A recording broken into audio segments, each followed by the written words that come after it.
Welcome to our drivers, winners and losers for the Mexican Grand Prix. I'm just going to make sure everything is pretty much in place, and I believe it is. So, who's last? Well, to be fair, Liam Lawson, simply because DNF, you can't really judge it. So, it's just kind of like an abstinence, no opinion on it whatsoever, if I'm honest. And you could arguably say the same for a certain Nico Hülkenberg. No opinion, really, whatever. I mean, he was doing all right. But yeah, I need to take a sip. So, meh. So next up, we have Fernando Alonso, again a DNF, abstinence in a way. We don't really know how fast he would have gone. He was going okay. Could he have got points? Yeah, maybe. But, I mean, the thing about the Aston Martin, it seems really, really inconsistent. It seems inconsistently fast and slow at the same time, depending on what track it is. We know they're quite a draggy car, but it'll be interesting when we go to the next race, Brazil. It's quite a small circuit, but it's quite fast. It's got nice turns.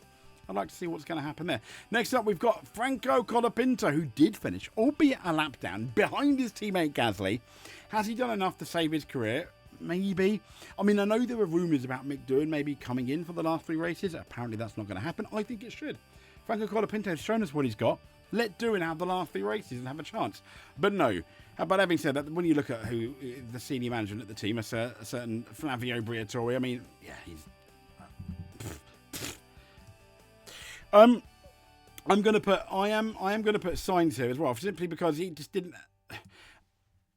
He got his 5-place grid penalty, and I was convinced he was going to get points. But he ended up, obviously, DNFing. And it was really average. He sped in the pit lane. I don't know whether that was his fault the first time. I don't think, or he did say he hit a bump or something. Maybe he's just making excuses. I'm kind of hoping, ultimately, the truth is going to come out in the wash. We'll never know. Next up is Pierre Gasly, who finished 15th. Yeah, average. And then next up we have Lance Stroll, who finished just ahead of Pierre Gasly. I mean, to be fair, we didn't see much of him in the race, which is normally a good thing, because when you do, it means something has gone wrong. Now we've got Alexander Albon, who finished 12th. He was moaning, wasn't he, down the radio? I don't think... Very un-Alex Albon-like, the way he was talking to his engineers. Yeah. And then we've got Yuki Tsunoda, who finished 11th. I think he did okay. Now, the issue... 79 seconds, obviously, behind Lando, but let's be fair, Lando was in a world of his own. But the issue with, obviously, Tsunoda was the Red Bull gave him an absolutely crap strategy. So rubbish, it really, really, really hurt him. And I don't think he can be too ashamed of where he finished. This guy here, though, yeah, okay, wow. The guy that came through from 5th to nearly finish 2nd. No, yeah. If you've watched the whole video of the review, you're just watching the winners and losers. We've got a video about why Verstappen can't race. He can't. He yeeted into the side of Lewis Hamilton, then took advantage by going off. Didn't really give the place back, which I felt like he should. Hamilton got a penalty, which was deserved, because he did gain a lasting advantage, which is kind of something Max Verstappen pretty much did, we feel, as well. And yeah, once again, this guy. And I'm still convinced he sped under yellow flags as well. So, not a great race. We're not talking Mexico levels of last year.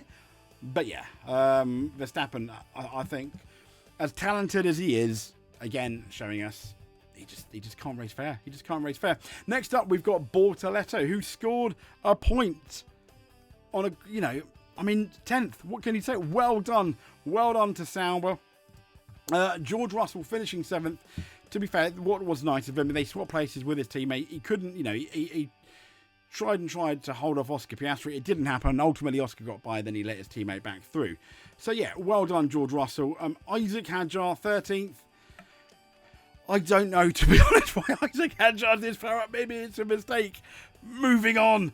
Moving on. I want to give a special recommendation for Esteban Ocon, because he finished 9th. Finally, a decent result for the Frenchman. Well done, Esteban Ocon. Yeah, you're sort of embarrassed by Ollie Behrman, but...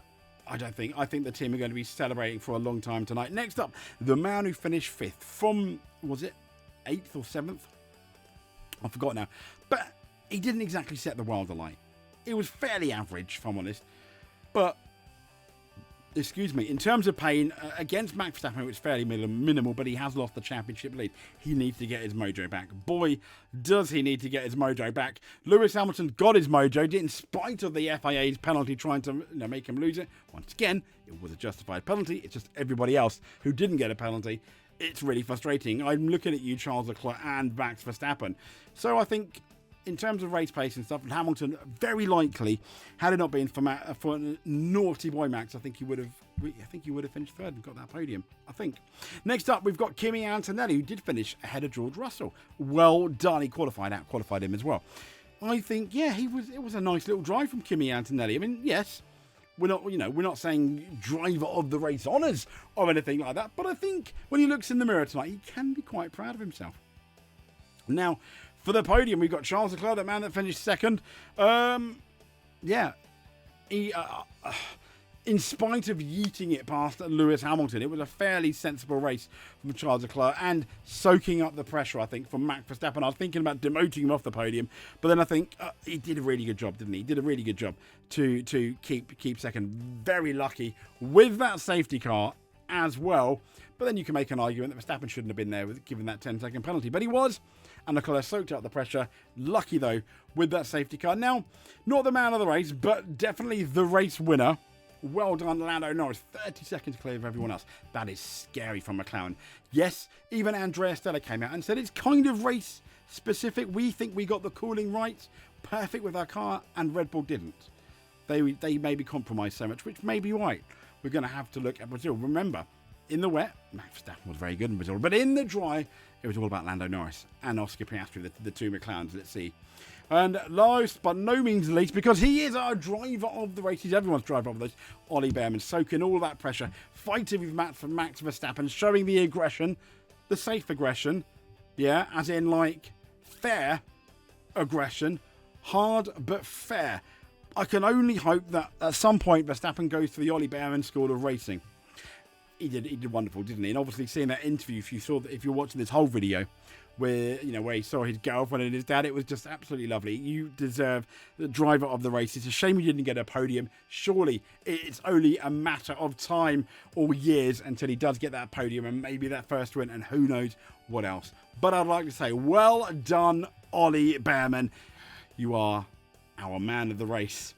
And I'm going to leave you with the winner of the 2025 Mexican Grand Prix, Lando Norris. Well done. We'll speak to you soon. Thank you very much. If you want to subscribe, please have a think. Just there. Hit that notification button as well. That'll be nice. But until then, we'll speak to you soon. Thank you very much. This is when I hit the outro. Bye. And stay safe.